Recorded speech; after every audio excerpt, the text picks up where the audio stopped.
네, 오늘은 로마서 8장 26절에서 30절 말씀을 중심으로 12월의 끝에서라는 제목으로 2024년 우리가 마지막 하나님의 말씀을 나눠보도록 하겠습니다. 세계 문학상을 받을 정도로 유명한 정유찬 시인이란 분이 계시는데요. 자, 이분의 시 중에 오늘 설교 제목과 동일합니다. 12월의 끝에서라는 시가 있습니다. 12월 하순이 되면 라디오에서도 많이 읽어주는 시인데요.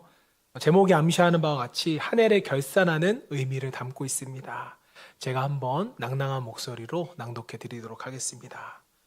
사랑한 날이 미워한 날보다 많았는지, 슬프고 힘들었던 날보다 행복했던 날이 더 많았는지 12월의 끝에서 지난 날들을 떠올려 보고 있어. 보석 같은 날들을 가슴으로 살았니? 머리로 살았니? 얼마나 웃고 살았어? 아니면 찡그렸어? 투명한 날들을 뿌연 눈으로 보낸 건 아닐까? 별이 찬란하던 밤 내가 깨어 있었는지 잠들어 있었는지 난 거울을 봐. 거울 속에 나를 봐. 아름다워진 걸까? 추해진 걸까? 무엇이 변한 것일까? 밤이 깊어만 가네. 한 해가 또 저무네. 끝에 왠지 아멘 해야 될 것 같았는데 네, 이 시를 들어보면 한 해를 마무리하는 합당한 단어가 무엇일까라는 생각을 좀 하게 됩니다. 여러분들은 이 시를 듣고 혹시 어떤 단어가 생각이 나셨습니까? 저는 12월의 끝에서 이 질문에 대하여 생각을 해본다면, 그리고 우리가 성도라면 감사라는 대답이 나와야 한다고 믿습니다. 감사야말로 시간의 한 페이지를 닫고 또 다른 시간의 한 페이지를 여는 하나님의 언어이기 때문입니다. 하나님을 알지 못하는 세상 사람들은 올 한 해를 지나옴에 있어서 감사에 대하여 전혀 이해를 하지 못할 수도 있습니다.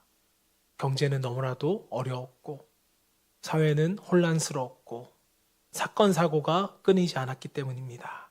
자, 그러나 하나님의 불쌍히 여기심과 또 은혜 안에 있었던 성도는 이 감사로 인하여 한 해를 마무리하고 또 새로운 한 해를 출발해야 하는 것입니다.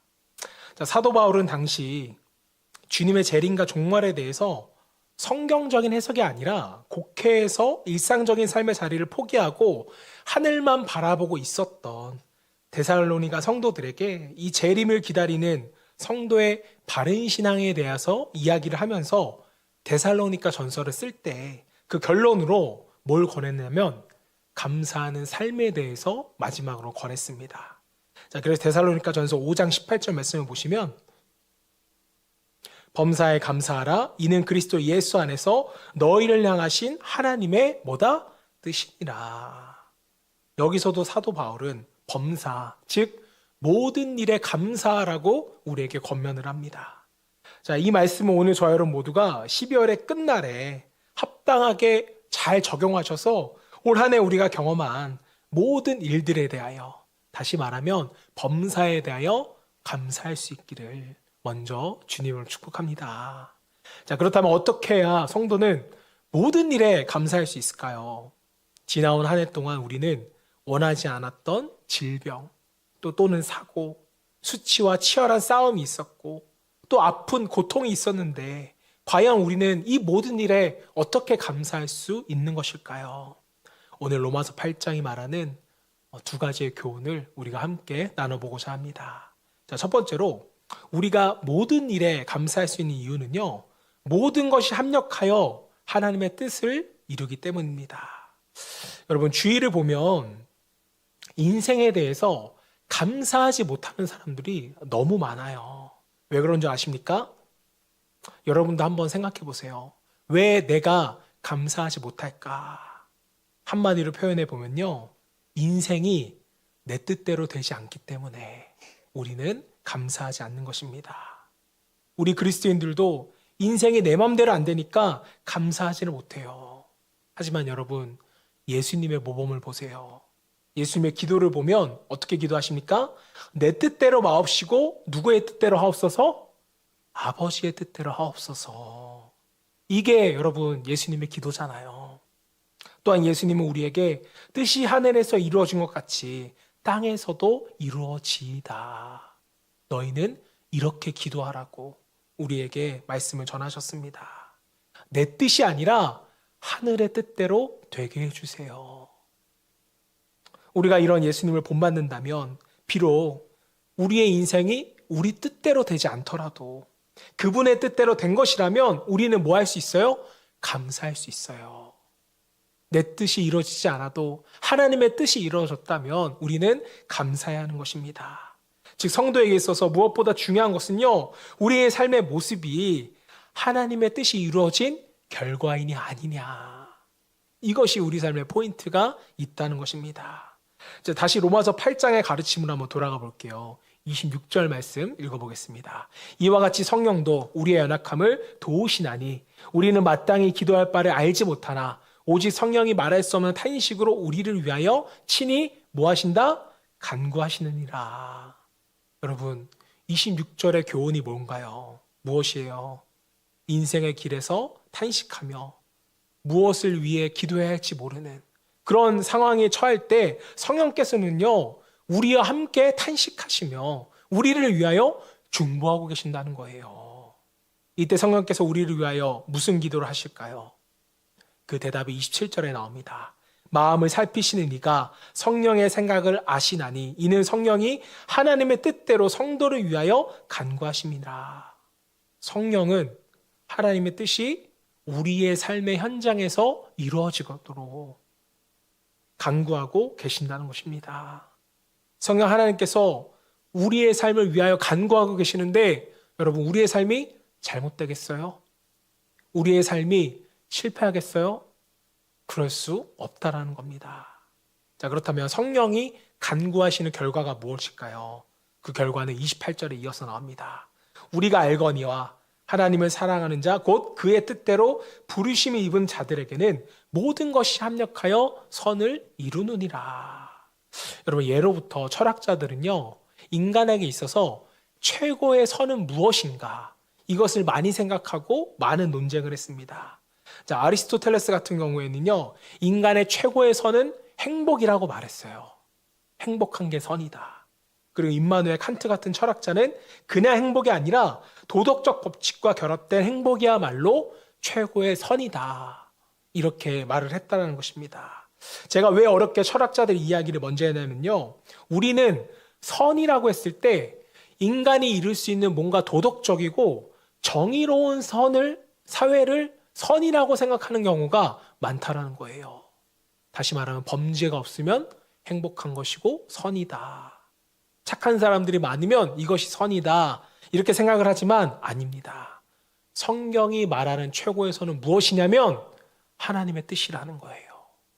오직 하나님의 뜻만이 선인 것입니다. 자, 바울은 이와 관련해서 그리스도인들에게는 모든 것이 합력하여 선을 이룰 것이라고 선포를 하는 거예요. 여기서 말하는 모든 것에는 로마서 8장에서 말하는 고난과 영광, 또 슬픈 일과 기쁜 일, 좋은 일과 안 좋은 일 등 모든 것이 다 포함이 되더라는 겁니다. 이 모든 것이 하나님의 선, 곧 하나님의 뜻, 하나님의 구원을 이뤄 간다는 의미예요. 그리고 이것은 오직 그리스도인들에게만 허락이 되는 것입니다. 선은 그리스도인들에게 있어요. 하나님의 뜻에 있습니다. 말씀을 다시 한번 보시겠어요? 그의 뜻대로 부르심이 입은 자들에게는 모든 것이 합력하여 선을 이루느니라. 그의 뜻대로. 하나님의 뜻이 뭐였어요? 죄인된 우리가 구원받기를 원하시는 거. 그리고 앞에 부르심을 받았다는 게 뭐예요? 하나님의 은혜로 선택된 자들이란 의미잖아요. 다시 말하면 구원하기 위하여 부르심을 받은 자들이 겪는 모든 일들을 통하여서 하나님은 인간의 구원, 하나님의 뜻을 이뤄 가신다는 것입니다. 자, 우리가 겪은 모든 일들을 통하여 구원을 이뤄 가시는 하나님, 이 사실을 우리가 깨닫고 안다면 올 한 해 우리에게 일어났던 모든 일들, 좋은 일이든 실패한 일이든 아니면 정말 숨기고 싶은 일이든 부정적인 일이든 이 모든 것에 우리는 뭐 할 수 있어요? 감사할 수 있는 것이죠. 왜요? 이 모든 일을 통하여 우리의 구원을 이뤄가시기 때문에. 물론 이 말은 우리가 겪어온 모든 악한 일들이 다 좋은 일이다 이런 의미는 아니죠. 분명히 나쁜 일은 나쁜 일이고 악한 일은 악한 일입니다. 자, 중요한 것은 하나님은 성도들의 인생의 장에서 경험이 되는 이 나쁜 일이 그저 나쁜 일로 끝나도록 가만히 두지는 않으신다는 거예요. 버려두지 않는다는 사실입니다.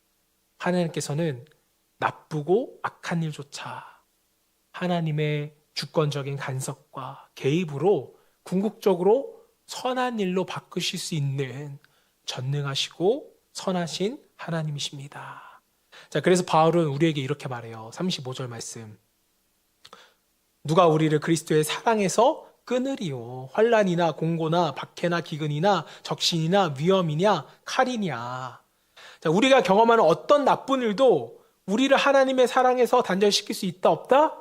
없다라는 거예요. 환난이 와도 고난이 와도 심지어 칼로 위협해도 그것은 끊어지지 않는다는 것입니다. 사랑하는 여러분, 이제 우리는 올 한 해 우리에게 일어났던 모든 것에 대해서 감사할 수 있어야 됩니다. 감사하셔야 돼요. 이 모든 것들이 하나님의 뜻을 이뤄가고 있는 것이기 때문입니다.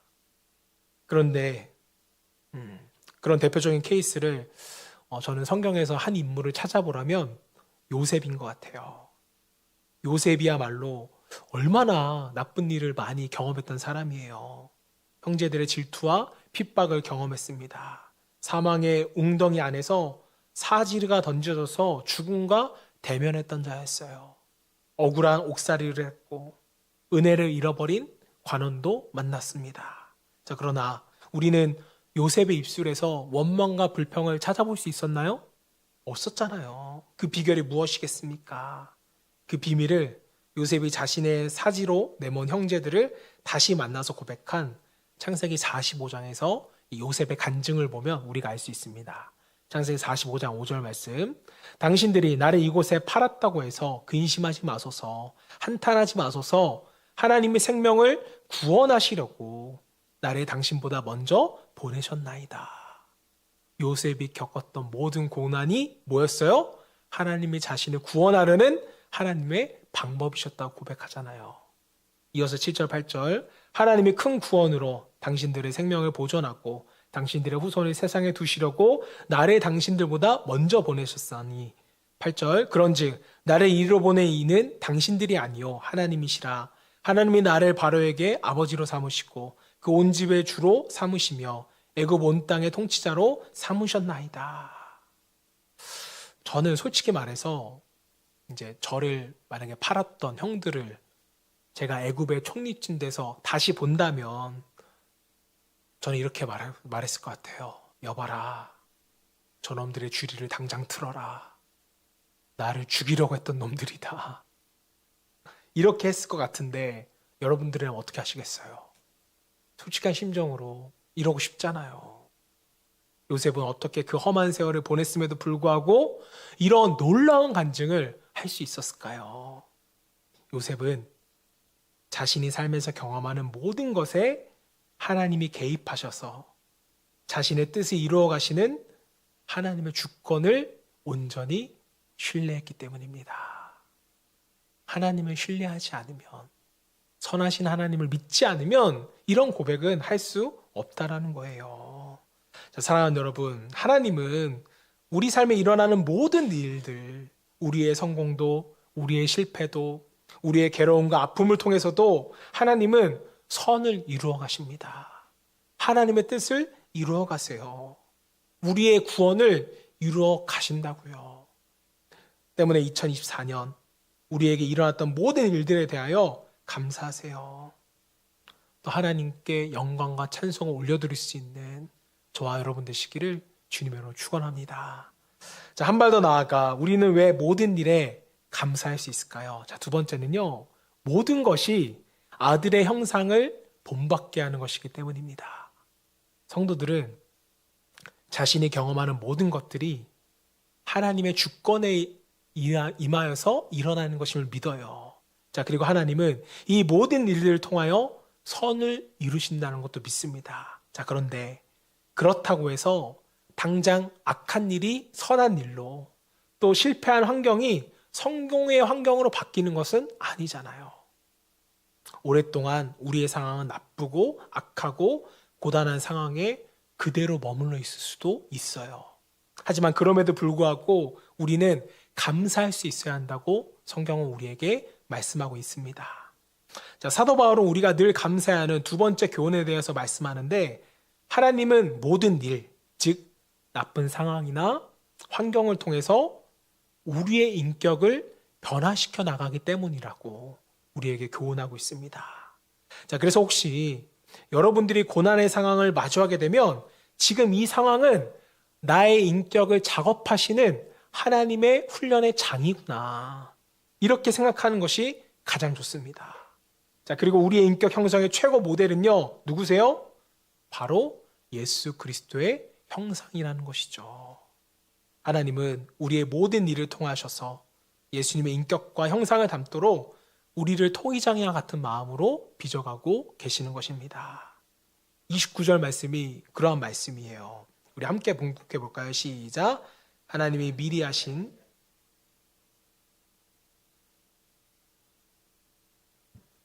그로 많은 형제 중에서 맏아들이 되게 하려 하심이니라.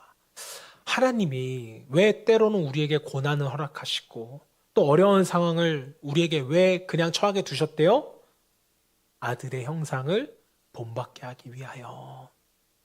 저는 이것이야말로 성도들에게 하나님이 기대하시는 하나님의 선하신 목적이라고 저는 믿습니다. 예수 그리스도의 형상을 닮아가는 것. 이 영광스러운 일을 위하여 하나님은 우리가 경험할 모든 상황을 아시면서 그런 상황을 우리가 통과하게끔 계획하시고 지키시고 인도하셨다는 겁니다. 하나님이 우리를 방치하지 않으셨어요. 하나님의 계획대로 분명 우리를 인도하고 계시는 것입니다.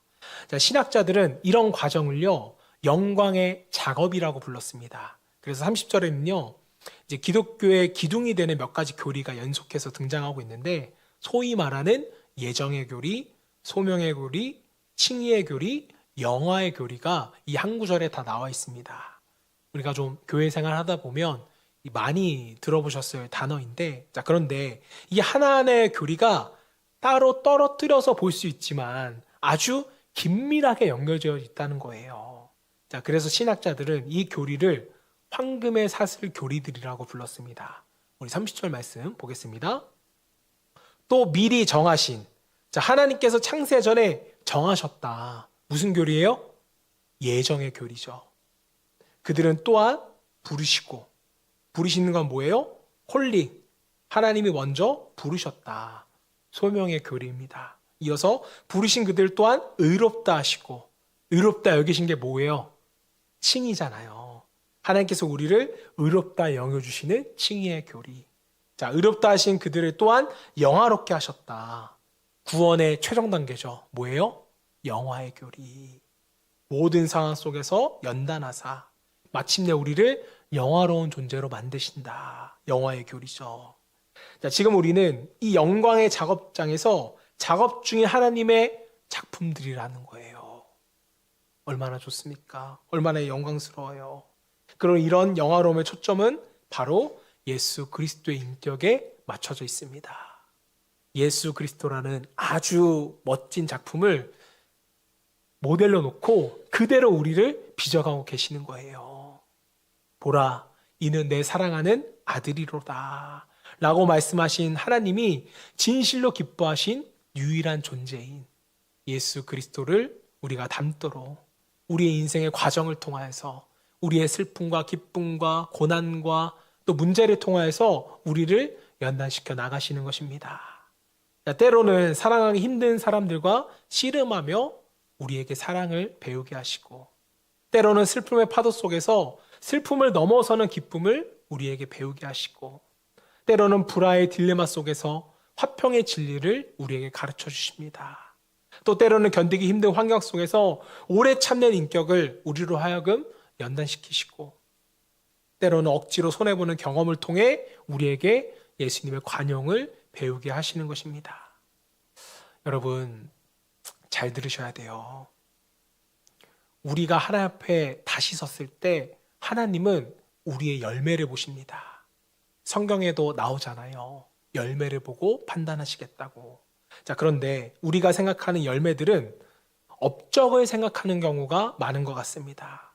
인간적인 업적을 생각할 수도 있고, 우리가 교회를 생각했을 때도 교회를 위하여 우리가 얼마나 일하고 또 전도했나, 주로 이런 것들을 우리가 생각하는 경우가 많더라는 거죠. 자, 그런데 아니에요.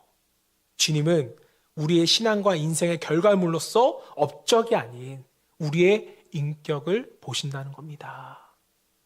분명 주님은 열매를 보신다고 하셨는데, 우리가 성령의 9가지 열매를 한번 생각해 보세요. 사랑, 희락, 화평, 오래 참음, 자비, 양성, 충성, 온유, 절제, 이 모든 것이 누구의 인격이에요? 예수님의 성품과 인격이잖아요. 다시 말하면 우리가 주님 앞에 섰을 때 너는 얼마나 예수님을 닮았니?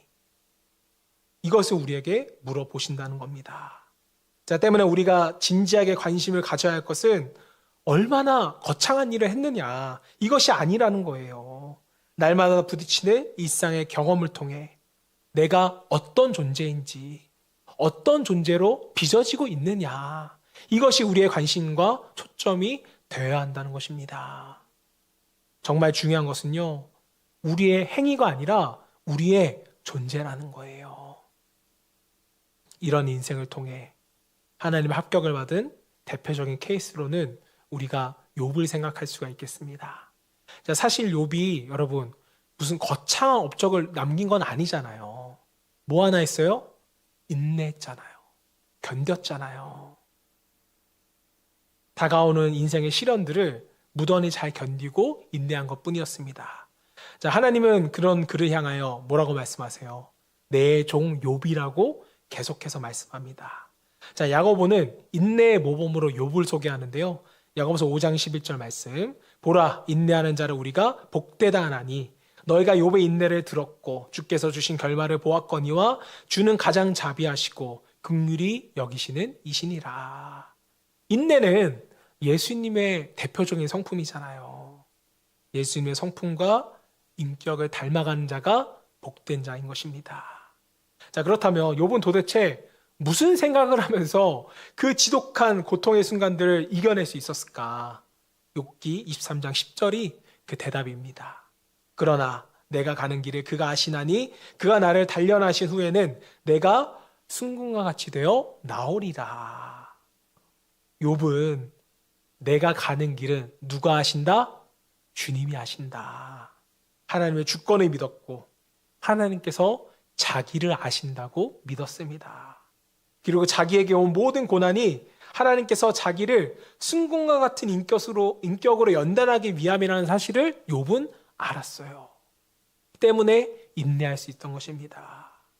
욥은 이렇게 모든 시련을 이겨냈을 뿐만 아니라 위로자를 자청하고 와서 오히려 자신에게 상처만 주었던 그 친구들까지도 용납하고 용서하는 성숙한 신앙과 성품으로 하나님께 기도를 드려요.